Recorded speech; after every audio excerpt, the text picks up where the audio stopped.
Hi, my name is Vince Anthony, and I'm here at the Center for Healing Arts. And I want to share a little bit about the Gong meditation.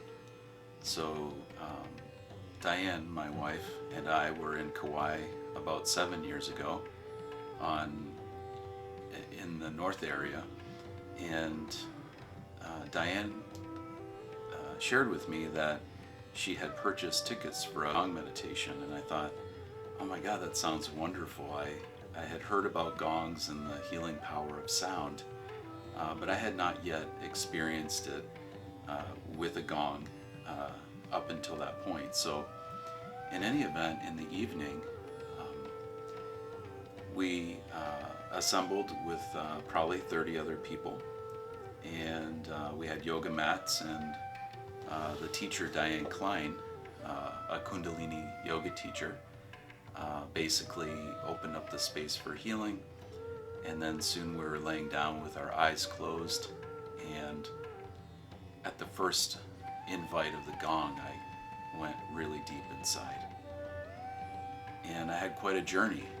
And many things happened that evening, and I had visions.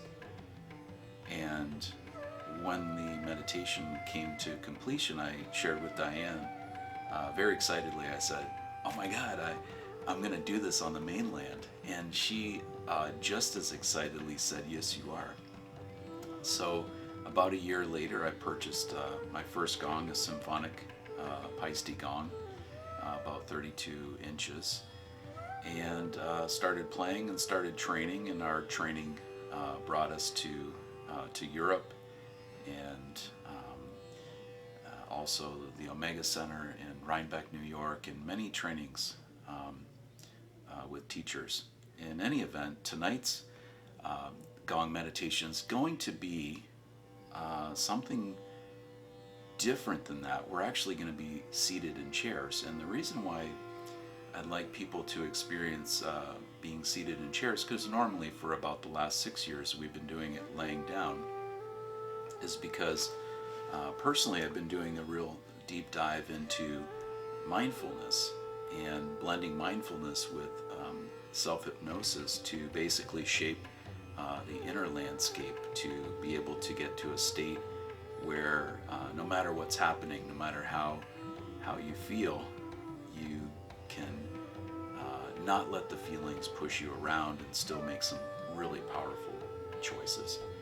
So today we'll be in a seated position with the spine erect, and being able to have more control, if you will, or more influence in the process of observing and witnessing the experience without trying to change it, just fully accepting it and letting that healing happen, to be able to heal traumas, and also to let in that higher vision that you desire.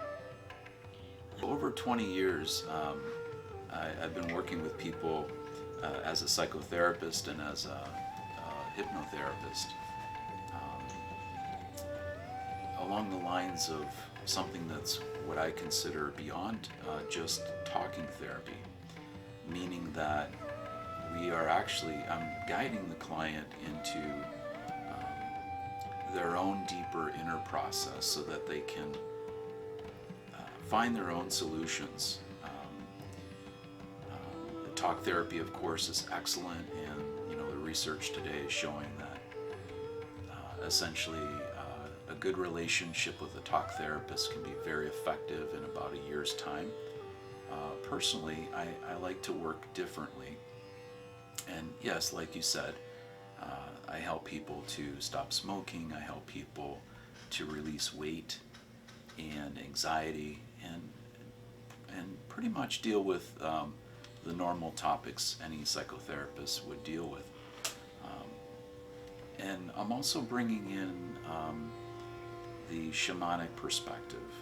Have been training in Peru and learning lots about how to see and how to hear clients very, very differently. So, in essence, rather than advising clients and getting them to rehash their story over and over.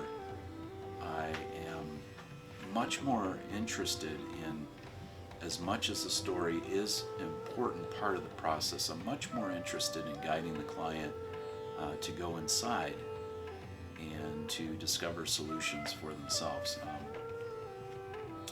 And while they're doing that, I'm observing their body language and adjusting my interventions based on the feedback that their body language is giving me, because of course the body language is the language of the unconscious, and in my opinion the unconscious is really the royal road, or the body language rather is really the royal road to the inner landscaping of a person's experience, and how we can change that so that they get better results in their life.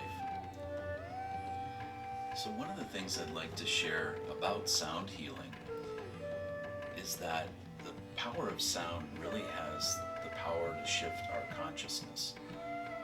And when it comes to sound healing, yes, we're using instruments, whether it be gongs or chimes or rattles or drums, and of course even the voice.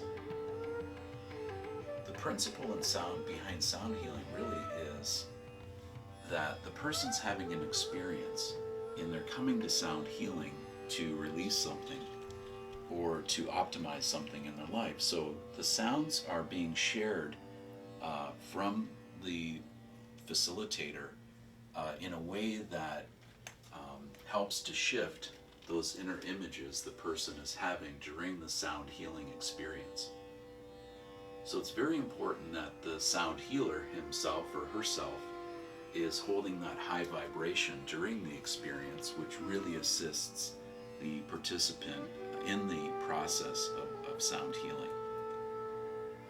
In addition, what's really neat is that each person's experience in the room is impacting, or at least influencing, everyone else's experience in the room. So in a sound healing session, we're really one, and the idea of the whole ceremony is to come into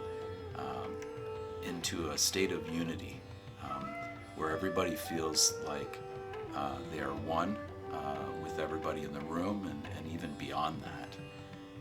That is the ideal experience, because it shows us how we are all connected, and it shows us that we are truly beyond these so-called problems that we have, meaning that with the right attitudes and the right actions we can certainly transcend and live a better life.